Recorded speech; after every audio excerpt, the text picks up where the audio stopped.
All right, welcome to CourtVision Pod episode 3. Episode 3. Yeah, we're looking to talk about award predictions and our award winners for the Three-quarter. three-quarter of the season mark. So yeah, big Couple debates. yeah, a couple debates to upcoming, I can come for predict. sure. Yeah. If last episode tells me anything, we got a big debate. And- One of the major ones. yeah. But I want to say, I don't know, from the bottom of my heart, I disrespected the Golden State Warriors multiple episodes in a row. They've kind of proven me wrong a little bit so far. 13-1 with Jimmy. Last time they were, I think, 7-1 when we recorded our last episode. Yeah. But our knock on them was haven't beat anyone quality. Yeah, matchup Now, difficulty. They have 2 wins against Sacramento. They beat Houston, beat the Knicks, beat Detroit.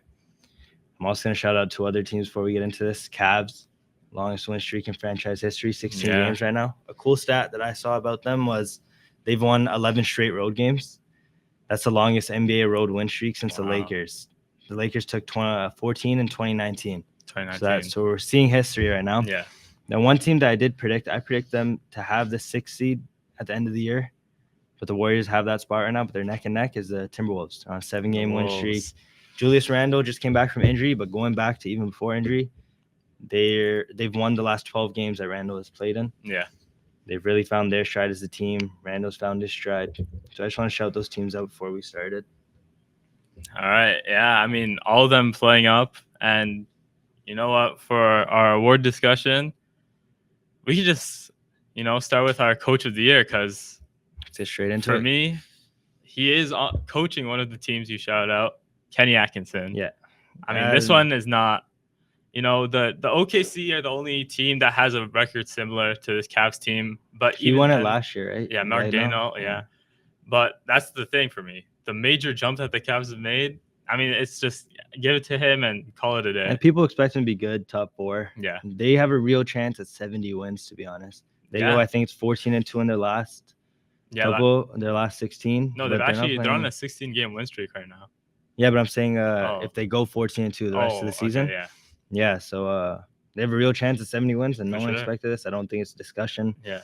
Just give it to Kenny Atkinson. I want to go over 6-man next. 6-man, I think, is a little fun one. Who do you have?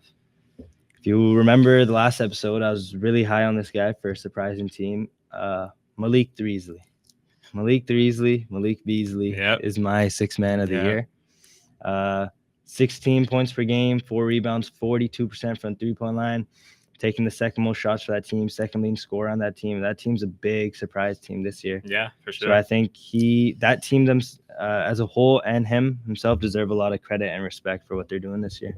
Yeah. I thought we'd have some debate here, but I actually took Malik Beasley as well.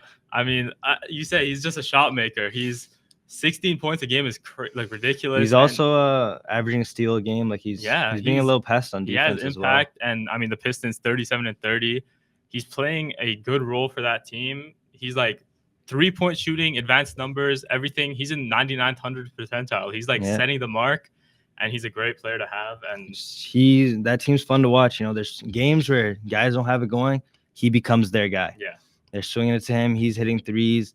He's a super fun player to watch, and I think he deserves a lot of respect for what he's done this year. I don't know. I'm not sure. Did he take one of those bet on yourself contracts? Is it 1 year? Or did he sign a multiple year? Do you know? I don't know for sure. I think he signed a 1 year. Because if he signed a 1 year, he's going to get paid in the offseason. Contract gonna be huge. But I think Detroit should give him the bag to re-sign him. Yeah. And, early in the season, he was doing well, but he wasn't doing whatever. Jaden Ivey goes down, and he really took that next step, and he became that guy for them. Yeah. Taking a lot of pressure off Cade's shoulders. I mean, there's also arguments for Payne Pritchard, right? But I mean, I don't know. For me, Malik Beasley, just the way he's really rose to this occasion, and Payne Pritchard, he's had his ups and downs. Malik Beasley, since the beginning of the season, since as you said, Jay and Ivy went out, he's just been soaring. So that's I'd say for the first bid of the season, no doubt it was Pritchard. Yeah. But I feel with Pritchard, I don't think he's overrated to say, but I think he doesn't really do that much. He has the green light, so he just shoots whatever. So I feel like a couple other guards in the league get put in that role. They're putting up similar numbers to him. For sure. I think it's more of a system performance type thing. What's your next award? The Rookie of the Year. For me, this one was also pretty cut dry. I mean, Stephon Castle. He's 13.6, 3-3. He's having his impact. Great opportunity for him learning from CP3, one of the greatest point guards of all time. And I just want to show Jalen Wells. Yeah. He's there's not enough conversation about him for the season he's having, but for me, it's still Stephon. Honestly, another guy who deserves a lot of credit is number 1 overall pick, Zach Reese. Yeah. He's been doing fantastic and it's just flying under the radar. He started the season a little slow, but recently he's been playing well. The Hawks, they're not playing well, but they're holding their own against some of these teams. But Reese, just because of how irrelevant his kind of name was, being the first overall pick, he gets a little disrespected, but he's been playing really well lately. But I had Stephon Castle as well, 14 points per game, 4 assists, 3 rebounds, but he's also, his main thing, he's the great defender. Yeah. He's a fantastic defender, and it's for that Fox Castle backcourt for years to come with Wemby manning down the middle. Yeah. That's going to be scary. That's not going to be a team other teams are going to want to play in a couple of years for sure. We've talked about Stephon Castle and how the Spurs, obviously I was high on them. Yeah. And, unfortunate Wemby injury, but still, as you said, the years to come for this team are really dangerous. Yeah, I feel like he can really grow into one of those Drew Holiday type guys who might even have a better offensive potential. Yeah. Drew Holiday, when he was younger, he had great offense, but now he's sat in the back role. Taking his role. But I feel like Castle can be just like that Drew Holiday kind of play. How Drew Holiday was for the Bucks, I think Castle can be for the Spurs for years to come. Yeah. And speaking of Drew Holiday and defensive impact from Stephon Castle, my next award, DPOY. I'm pretty sure you have a more controversial pick on this one. So who's yours? So if this was predictions, I would say Evan Mobley. Yeah. But I don't think Evan Mobley deserves it. So since this is my awards, is Dyson Daniels.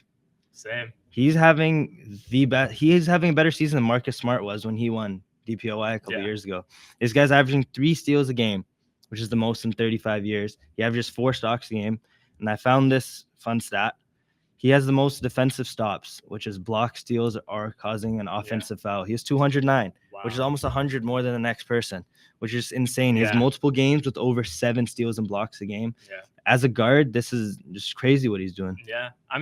For me, again, I have Dyson Daniels, led the league in deflections all year, steals, as you said, and the defensive stop stat, that's insane. And, for me, again, unfortunate injury to Wemby. He would have been in this spot. He's he's just locking the paint. No one's getting past him, but since he's out, Dyson Daniels is the way to go for me. Another stat is, so he leads the NBA with 362 deflections. Wow. That is over 100 more than the next. Yeah. Every time you see those NBA slideshows of the leaders, anytime you see steals and total steals, he's just miles ahead of anyone else. Sitting up there all season.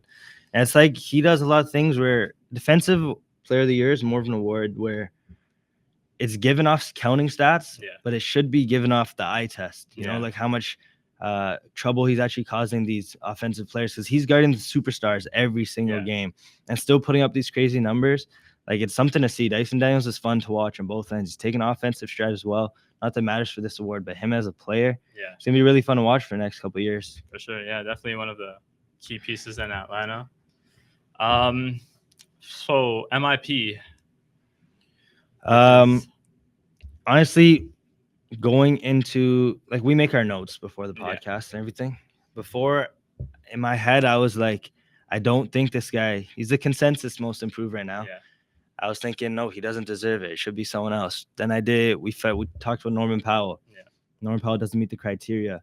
Then the more I looked into this, the more I realized that even if Norman Powell was healthy and hit the thing, I probably still would have kept Cade Cunningham as my most improved player. Just the leaps he's taken this year, even though he's a number 1 overall pick, this is a crazy jump, regardless of where you were drafted, who you are before. What he's doing for that team, taking them from the most irrelevant team ever last season to what they're doing this year. And his stats jumping almost 4-point jump points per game, 2 assists per game more, 2 rebounds per game more. I think he's undoubtedly now a top 20 player in the NBA, maybe even top 15, who if franchises could pick a player to start their franchise with from now, he'd be one of the first guys selected, I think. Yeah. There's definitely a debate. For you, you're saying obviously the jumps that any of these guys in contention are making are huge. And And for me, I gave the award to Cade Cunningham, but I really I'm thinking if Norman Powell stayed healthy, and he just got an unfortunate injury recently, and he's just not playing. He won't make the cutoff. But for me, like if he was playing, that's my MIP. Just as in the jump he's made: 24 points, 3 rebounds, 2 assists. Like he's a career 13 point per game player, and he's made this jump early in the season. I remember like in the preseason, he said losing Paul George was addition by subtraction. Yeah. This is big addition for him. He's gotten so much opportunity. Kawhi's injury, obviously unfortunate, but even since Kawhi's been back, he steadied his production. 24 points a game is not anything to like laugh at. And for me, as you said, like the award, Cade Cunningham, I mean, the team jump is huge for him. But the fact that the Clippers were able to stay afloat without Kawhi and losing PG, and obviously Harden and like Zubac and the whole core is to say for that. But Norman Powell, they couldn't have done it without this huge of a jump from Norman Powell. And what's big about the Norman Powell thing too, his jump, his 24 points per game led to winning. Yeah. It's not like one of these guys on these bottom feeder teams that are just having inflated stats. He was dropping 24. They started the season really well, I'm pretty sure. Yeah, they started. If I remember correctly. Yeah. So his 24 was helping the team and a lot more than another player. Like obviously Cade is there too. Yeah. Who's helping the team. But then there's been players in recent years. Like I know Ingram won it one year and stuff where they weren't winning. The team didn't translate to winning that as much. Exactly. But Norm, everyone doubted this Clippers team. For sure. After Paul George left, Norm stepped up and he's arguably maybe been better for the Clippers than Paul George has been in the last couple of years. So I feel I wouldn't be mad if Norm Powell was still healthy and he'd win. And I feel like with Cade, just the strides he's making as a player and the effect that it has on the total team. Yeah. They have a culture shift now because the teams are kind of scared to play the Pistons. He has a good relationship with Jalen Duren now. He has a good team around him. Yeah. But that allowed him to take a much bigger stride. Yeah, for sure. All right, we in for the big one? We saved all the time for this big one. Yeah. This is, I mean, the debate to have. The debate. So your MVP. All right. Don't worry about this. All right. Don't worry about, I don't know if you can see it. It's a Nuggets jersey. Yeah. I support my Canadian boys. Jamal Murray is on the back of this jersey. Yeah. My MVP is another Canadian boy, Yeah. Shai Gilgeous-Alexander. Yep. Who do you have? The only other person to have for this award. The only other contender. We, previewed this debate a bit in the last episode. Nikola Jokic, the man himself, the 3-time MVP. And I mean, how do we want to start this? Because I say, okay, I'm gonna make 1 point. All right. Yep. And then you can kind of come back at me. All right. Debate. In my opinion, Jokic is an amazing basketball player. No doubt. I might even say he's better than Shai in the top 10 rankings. Okay. He might be the best player in the world. Yeah. But not that he's a complete one, but Jokic is a stat patter. All right. His numbers inflate so much against these bad teams that he plays. And against good teams, he can't do anything. So this was the perfect thing. I always thought this. And then a couple games ago, so the OKC Thunder is under investigation right now. Yeah. March 7th. Where they sat all their guys. Yep. Jalen Williams that game. Yeah. Duke Dennis J. Williams, not the good J. Williams. Okay, yeah. He played the Jokic role.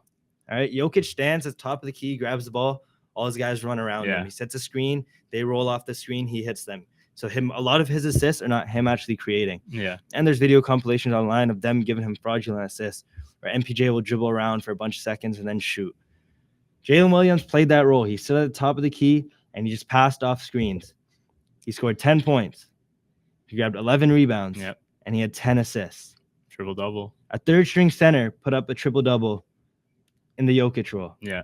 So I think he is a bit of a stat patter for sure. Okay. I mean, listen, Jokic, I'm just going to say his stats in case anyone wasn't aware. 29 points, 12.8 rebounds, 10.3 assists, averaging a triple-double, 57% from the field, 42 from 3, huge jump in his shooting. He's actually like a threat from that range is what I'm saying. And I mean, he's not a lousy defender by any means. What you're saying, obviously a player in that role, as you said with Jalen Williams, can thrive. And I don't think that's something we should hold against Jokic. He's perfected it. He's manipulated the game of basketball to a point where 29 this is a routine double from a 7-footer, something we've never seen, obviously unprecedented. And I just don't think we should hold it against him that he's able to manipulate the game and it's resulting in wins, even though his team second in the West, the most competitive conference out, like compared to between the two. Second in the West with no chance of being the 1 seed. Let's just throw that in. Yeah, I mean that's a team thing, and I'll talk more about teams now actually. So our on-off numbers for Jokic, right? A net plus 21.6 when he's on versus off the court, right? That's a crazy differential. The only person to top that was him last year. Okay. And I can't remember the website's name, but there's this website, they calculate wins a player adds, wins added. He adds 47 net wins to this team. SGA, great player. His on-off net rating still very good, plus 10.2. Adds 16 wins. These are great numbers from two great players. But for me, doubling an on-off net compared to Shea, that impact most valuable player. He is the most valuable player to his team. All right, so this is how we're gonna do this. We're gonna make your Jokic case first. I'm gonna ask you like kind of things, and you would disprove them, and then we'll do the same for SGA while I defend SGA. So last night from when we recorded this, Denver Nuggets played the Los Angeles Lakers. Yeah, the Lakers without without Luka Doncic and without LeBron James. Yeah. Denver had to hit a game winner from Jamal Murray to win. Yeah. Russ had that steal, so it's a 5-point win, but Jamal Murray hit the game winner. In that game, Jokic played almost 38 minutes. His plus minus 2. His offensive rating 138.1. Amazing offensive rating. Very high. Defensive rating 140.7. Yeah, which is insanely bad. Yeah, the team net rating was negative 2.6. Yeah, they were worse with him on the court. Him off the court, plus minus 3. Offensive rating, offense dropped. Yeah, Jokic is a great player. I'm not taking anything away from him. But Jokic, without him, 83.3 offensive rating. Defensive rating, 63.2. 63.2. Defensive? Defensive. Okay. 20.1 net rating without Jokic on the court. So I think a lot of basketball players would agree with me, not fans, basketball players, to earn award like the best player in the best league in the world, you have to play both sides of the ball. And Jokic is just non-existent on the defensive end. Okay. One more stat to help with that. So of NBA players who have contested at least 400 shots within 6 feet of the basket, let me read this properly. Nikola Jokic allows a field goal percentage at 7 feet tall of 65%. Yeah. He's an atrocious defender. I feel like Jokic's, defensive contributions are, it's what you said when we're talking about DPOY. It's not the defense as much as you can track with numbers. It's almost impossible. Yeah. Like numbers, they have their limit on defense. It's purely a team thing on defense, like the system you run. Jokic is translating to wins for his team. And although, 1.8 steals, the defense, it's just numbers, right? Yeah. Like there's more to defense to showcase. His presence is his only real asset on defense, to be that body. And as you said, they're shooting well against him. I think the defensive rating for Jokic, it's high, obviously, overall. When the team plays and he's on the court, he's going to motivate players. Shea has a higher defensive rating, but I think when it comes to these stats, we can't attribute and tie it to a player. This is the whole surrounding of OKC's system. We have iHeart, Chet. These are players that just because they're on the court with Shea, his ratings will get boosted. Same with Jokic. I think our defensive ratings are boosted because of how a team plays and how the system runs. And, Jokic isn't a lousy defender. He just prioritizes offense when he needs to prioritize offense. And then if he needs to play defense, we've seen hustle plays from Jokic, as in he comes and shows out. But he just doesn't feel like he needs to do that all the time. It's not to a point where he's a lousy defender like some people say Luka, like he's just standing there. Jokic still is a body and moves and does what he needs to do for his system. So you used defensive rating. Yeah. So the team defensive rating is one thing. Yeah. But a player's defensive rating is entirely based on their own defense. The player's defensive rating is calculated by the points allowed per 100 possessions, and then divided by opponent's points divided by opponent's possessions times 100 per 100 possessions. So the individual defensive rating is strictly your performance. But team, I get it's a good point. Yeah. Where Shea's defense around him brings him up a lot more in the counting stats department. But I do still think Jokic, you just basically defended him for taking plays off. I'm saying the MVP can do that. I think, look, if we're ever going to see cases for MVPs, I think, yes, both sides of the ball matter, but a MVP's impact can't lie on both sides of the ball. Obviously, people are going to prioritize a side, and Jokic has dominated the offensive side to a point where, there's going to be games, very rare occasions like the Lakers game, like you just pointed out, where his impact is not a net positive. But overall, in the season, I said plus 21.6. It's just, for me, it's just not. Yeah, no, I don't want to take what Jokic is having a historic season, amazing season. I don't want to make it seem like I'm putting it down and like saying it's not as good as people think. But I'm just saying there's clear reasons why SGA deserves it more than him. Okay. So I'm going to go into SGA's stats now. SGA is averaging 32.8 points per game, 6.2 assists, 5.1 rebounds per game. Shooting as a guard, mind you, as a guard, whose main thing is slashing, finishing at the rim. 52.5% from the field. Otherworldly. Like, that's amazing. Greatest finishing. He's also averaging 3 stocks a game. So he's at 1.8 steals, and total steals and steals per game, he's second. So he's playing both sides of the ball, regardless of what's going on around him. As a guard, he's also averaging a block a game. They're the number 1 seed of the 12-game lead. They're 29-10 versus teams above 500. I'm pretty sure, I didn't write it down, but I'm pretty sure when I was looking into it, the Nuggets have a losing record against teams above 500. Shea, fourth quarter, Thunder play, it's Shea ball. Shea is directly the reason why he's winning. But he's number 1 in all points scored. If you take away the third quarter for Shea, but you leave the fourth quarter for everyone else, Shea is number 2. Just 3 quarters of the game, he's number 2. Then the big knock on Shea, shoots free throws. All right.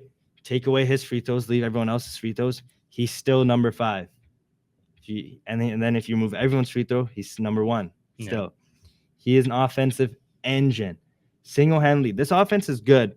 Everything comes from Shea. Everything comes from Shea in that offense. You'll see a random play here and there. The guys hit their shots. But these shots come from the attention Shea's getting.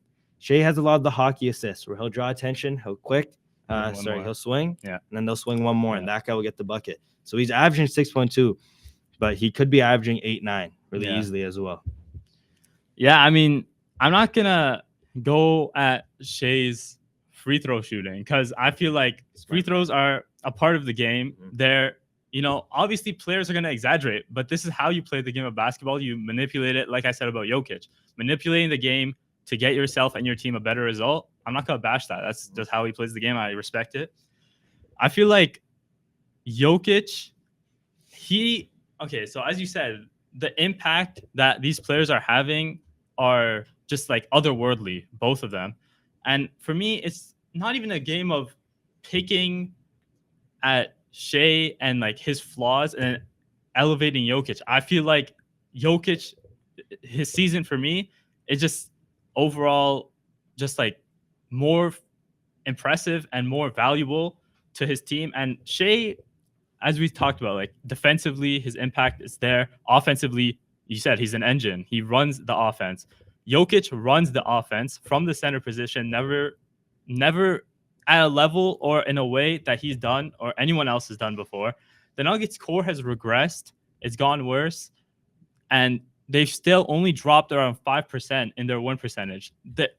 Aaron Gordon was injured like for a significant amount of time. The Nuggets never saw a major drop because of Jokic.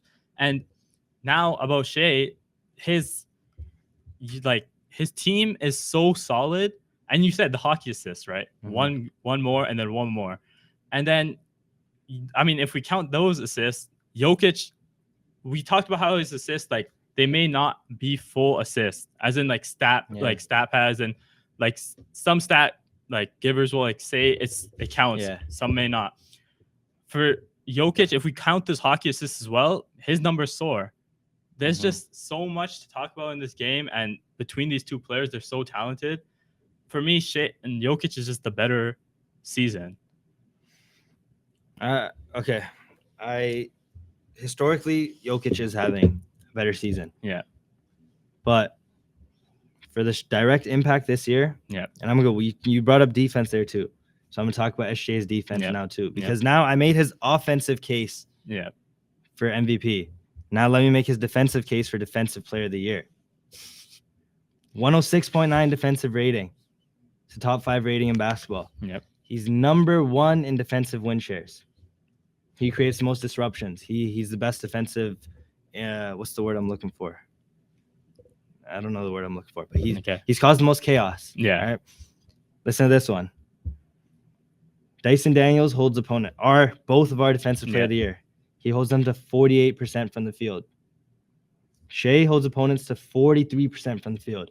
Now you might say Shea's not guarding the best player on the other team. Yeah. Because he has historic defense. Because they have historic defense, like Lou Dort, all these other guys. Yeah.